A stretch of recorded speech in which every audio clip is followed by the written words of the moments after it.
Halo, halo.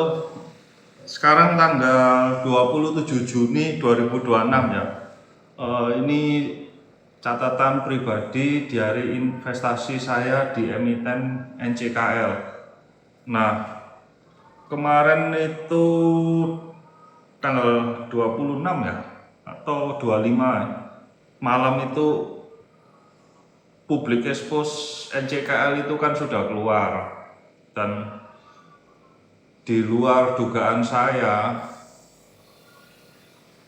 mereka ada new project, yaitu daur ulang. Kemarin saya baca-baca dan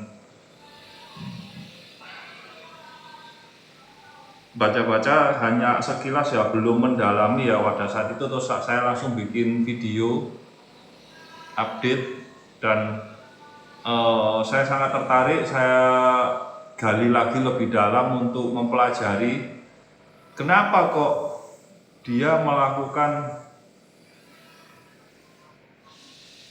daur ulang ya, limbah dari HESPAL, lumpur sisa lumpurnya itu didaur ulang. Ternyata di dalamnya mengandung Fe, biji besi. Nah, biji besi ini nanti akan harusnya dimurnikan sampai ke kadar 60-62%, dan itu menjadi besi baja, standar untuk besi baja ya. Nah, makanya waktu di annual report, kalau di annual report NCKL itu kan ada diagram hilirisasinya kan. Nah, setelah Feni, terus dia ada titik-titik dalam kotak stainless steel. Nah, saat itu kan saya berpikir, loh, stainless steel bikin pabrik baja, besinya dari mana? Biji besinya, saya pikir biji besinya itu dia itu membeli dari luar gitu loh. Apakah import dari tambang yang lain, dia beli terus diolah lagi gitu. Ternyata dari limbahnya HESPAL yang nikel limonate ini itu sangat mengandung biji besi. Oh, di sini unlocknya itu, di sini berarti. Jadi ya, tadinya saya mau rencana NCKL itu, jujur ya, saya mau hold sekitar 2 tahun ya. Jadi saya mau tunggu sampai 2020, laporan full year 2027 laporannya keluar. Jadi kan sekitar Maret ya, mungkin Maret atau April 2028. Nah, range saya di harga itu dengan kenaikan inflasi plus dolar dan semoga dan harga nikel juga membaik ya, di range sekarang masih oke, 18-19 ribu lah. Itu 18-19 ribu sebenarnya sudah sangat baik sekali ya, karena COGS dari NCK ini itu kalau nggak salah itu sekitar 9.000 per tonnya. Nah, kalau harga yang 2025 rata-rata di 14.500, itu kan berarti kan sekitar, katakanlah anggap aja 10.000 ya, 4 per tonnya kan untung 4.500. Kalau harga rata-rata nikel ke 19.000, berarti dia laba bersihnya harusnya naik 2 kali lipat ke 9.000 kan. Nah, dasar itulah yang saya pegang. Saya berharap bahwa harga nikel akan membaik di tahun depan 19.000, dan plus bonus dari kurs rupiah yang naik di atas ya 18.500 lah di tahun 2028. Kita tidak tahu ya. Cuma saat itu ya mungkin harga NCKL ya sudah diperdagangkan di valuasi yang tinggi, karena harusnya dia itu juga ekspansinya kan selesai toh dengan 12 lane dari RKL itu yang dulunya 60.000 veronical menjadi 180.000 veronical. Selesainya kan di Q1 atau antara Q1 Q2 yang 4 lane itu. Nah, jadi di 2027 ya, 26 ya, 2027 seharusnya dia kan ketahuan labanya selama 1 tahun penuh. Nah, itu terrefleksi nanti. Cuma kayaknya saya akan merubah di NCKL ini. Saya akan hold lebih panjang lagi karena new project ini yang untuk mengolah itu sudah di luar prediksi saya ya gitu. Jadi saya betul-betul kaget ya. Berarti dia pertama, kalau dia memang nanti akan arahnya harusnya ke stainless steel ya, pabrik baja stainless steel ya, itu akan menjadi low cost producer stainless steelnya itu, karena kan itu sudah dari limbahnya kan, biji orenya itu kan diambil dari limbah dan nggak kena transport. Bandingkan kalau selama ini perusahaan baja itu tambang orenya di sana dibawa, terus di sini dilebur jadikan besi, lalu dikirim lagi jadikan besi baja atau apa stainless steel lah itu. Kan dari tempat yang berbeda dikirim, bahkan bisa sampai jauh luar negeri. Nah, tapi khusus di NCKL ini kan semua lah dari satu di Pulau Obi semua ini. Ini yang sangat efisien sekali ya.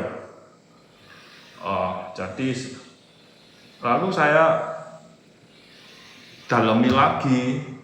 Nah, berdasarkan yang dilakukan dari SMM, ini perusahaan Jepang, Sumitomo Metal Mining, itu dia punya HESPAL juga, itu di Filipina. Nah, di Filipina itu Sumitomo ini yang sukses melakukan daur ulang dari limbahnya HESPAL ya, lumpurnya itu.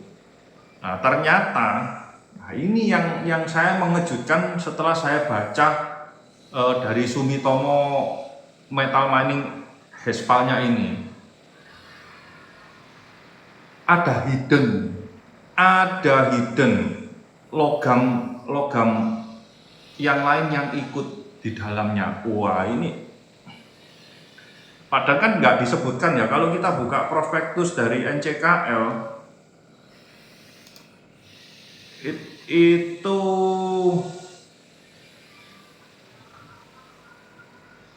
Bentar, saya buka dulu ya, agak lupa. Harusnya seperti itu kan, annual report.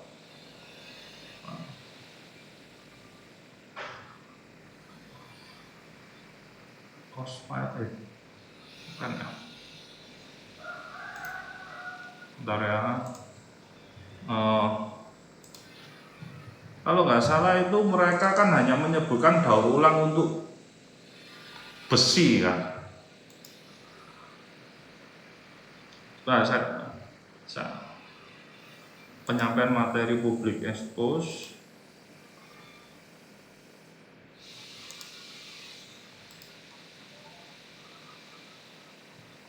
Oke.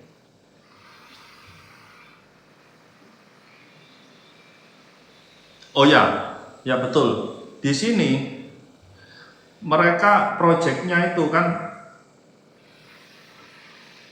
di foto ini sudah dalam tahap bangun ya, tahap uji coba ya ini ya. Mengubah limbah menjadi produk bernilai dengan mengekstraksi besi dari tailing limbah dari proses dari tiling, limbah dari proses HESPAL. Proyek ini bertujuan untuk mengurangi limbah dan mendukung berkelanjutan dalam pembangunan bisnis kami. Saat ini proyek berada dalam tahap uji coba dan konstruksi dijadwalkan akan dimulai semester kedua tahun 2026.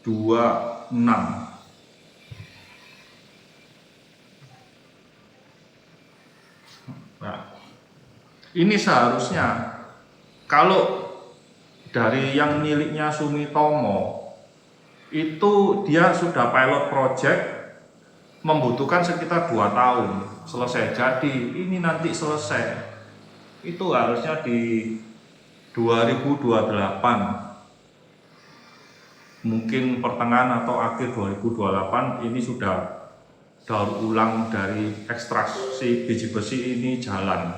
Nah, yang di dalamnya yang maksudnya saya pelajari yang miliknya Sumitomo itu Taganito, nama perusahaannya Taganito di Mindanao, Filipina.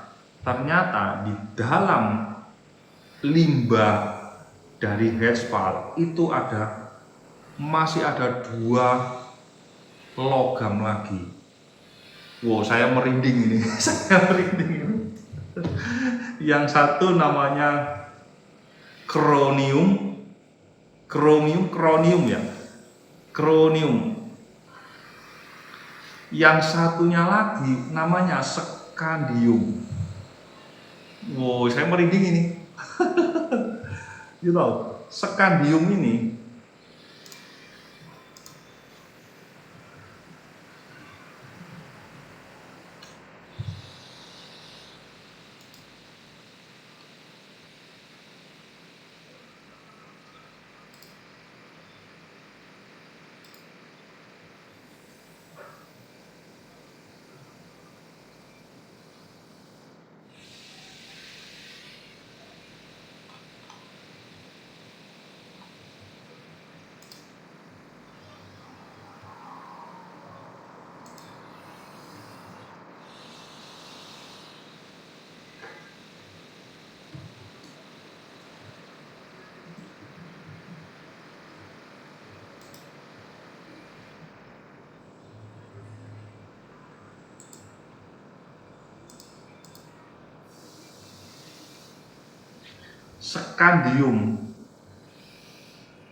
scandium price 1 kilo ya, 1 kilo itu harganya hampir $10.000. Gila nggak? Kalau 1 ton itu berarti $1 juta, betul ya?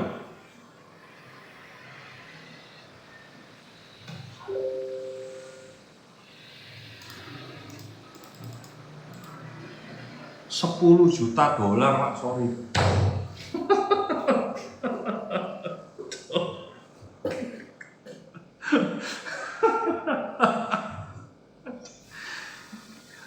Saya ulangi ya, saya merinding ini bro, betul saya merinding ini. Jadi di dalam new project ini mengekstraksi besi ini ternyata ada 2 logam turunan lagi. Satu itu kromium, satunya lagi scandium. Scandium ini harganya 1 kilo 10.000 kira-kira ya, 9.700 lah, wis kita gampang-gampangan kita bikin hitung 10.000 lah. Kalau 1 ton itu adalah $10 juta. Kita kali 10 juta dolar, kita kali 18.000, 180 M 1 ton dari daur ulang ini, belum dari besinya. Gila ini. tesis investasinya berubah lagi nih di NCKL ini. Saya akan lebih panjang lagi, nambah 1 tahun ya, berarti 2008 dia beroperasi, hasilnya nanti di 2029. Yes, 2029. Kalau nanti 2029 di NCKL dari hilirisasi ini berhasil dan mereka tidak ada new project lagi, di saat itulah waktu untuk menjual. Jika ya, tapi harusnya ada nanti stainless steel ini. Waduh, saya juga nggak tahu loh yang namanya logam, skadium, dan kromium. Ya saya baru tahu ini setelah mempelajari smelter dari milik SNM yang Taganito di Mindanao. Wih sumpah ini saya merinding nih. Satu kilonya 10.000 US, 1 tonnya 10 juta. Dan kapasitasnya yang diolah itu MHP ya, di pabrik miliknya Sumitomo Taganito dengan NCKL itu hampir 2 kali lipatnya mengolah limonat ini, berapa ribu ton gitu loh. Nah, seharusnya nanti skadium ini semoga minimal sama atau bahkan bisa lebih, karena kan saat ini pihak manajemen dari NCKL itu tidak ada membicarakan kandungannya ini berapa. Kalau dia kandungan dari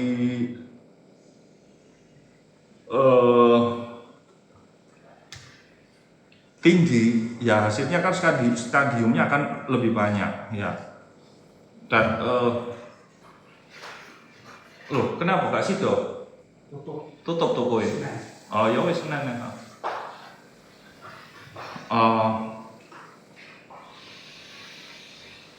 Wah sumpah ini merinding loh saya ini. Gila ini potensi future penambahan dari ekstraksi daur ulang limbah HESPAL ini itu bisa mendatangkan revenue berapa triliun ini laba bersih nanti. Kan ini kan limbah diolah kok, no cost kan, nggak ada cost ya. Costnya kan yang cost operasional saja, bahan baku kan nggak beli. Terus listrik juga sudah nggak pakai batu bara, mungkin kan dia ada 2 proyek kan, solar panel 40 megawatt sama pembangkit PLTU yang dari uapnya itu 50 megawatt. Nah, itu kan juga akan mengurangi biaya listrik batu bara kan signifikan ya, lumayan ya. Nah semoga akan biaya listrik ini semoga kedepannya akan dikembangkan terus seperti solar panel itu ditambah lagi, dibesarkan lagi, sehingga ketergantungan listrik COGS dari listrik itu batu baranya itu akan berkurang dan otomatis laba bersihnya akan bertambah, COGS-nya akan lebih efisien lagi. Ya oke ya. Jadi ya saya tanggal 20 Juni 2026 keputusan investasi saya di NCKL, saya akan tambah 1 tahun lagi sampai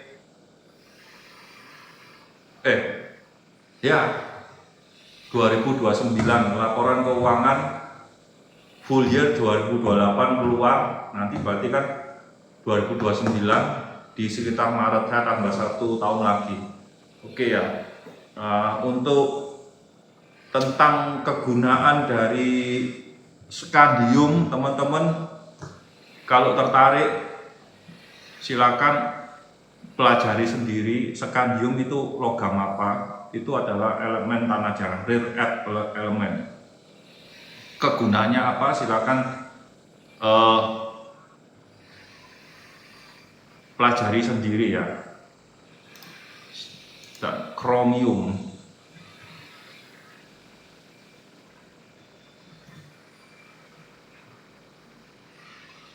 dan juga kromium.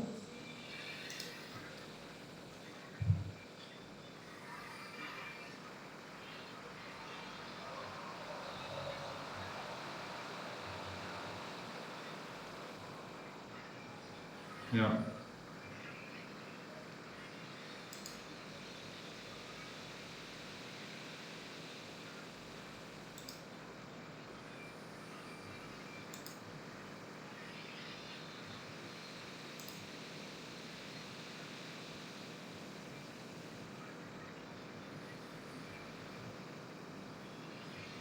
Kalau kromium ini lebih murah sih. Ini di sini nih saya cek ini 9.500 per ton. Tapi ini bukan per kilo, harga per ton 9.500 kromium. Ya oke ya.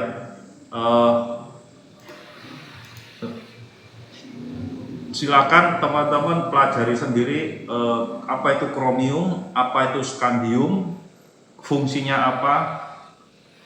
Nah, oke, itu ternyata adalah hidden logam turunan yang dari limbah itu ya. Oke ya, semoga bermanfaat ya tentang NCKL ini ya. Sampai jumpa lagi di berikutnya. Oh ya, jika teman-teman yang hadir live langsung di RUPS, saya titip pertanyaan tentang skandium dan kromium ini juga berapa persen kandungannya gitu. Kalau misalkan dalam 1 ton limbah ini dapatnya itu berapa gram atau berapa on, kromium berapa itu. Kalau bisa mendapatkan informasi ini, berarti itu kita bisa menghitung potensi revenue-nya ya. Nah ini yang sekarang nggak ada datanya karena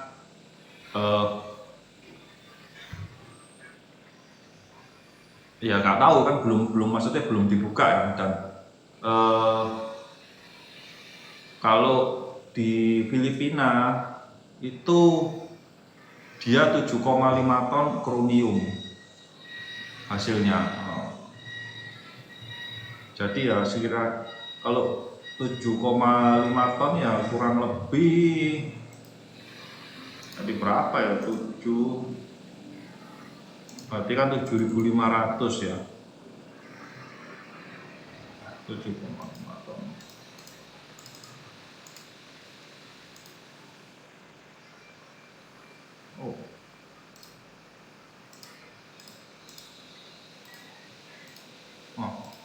Berarti kan 7,5 kali, berarti kan 75 juta.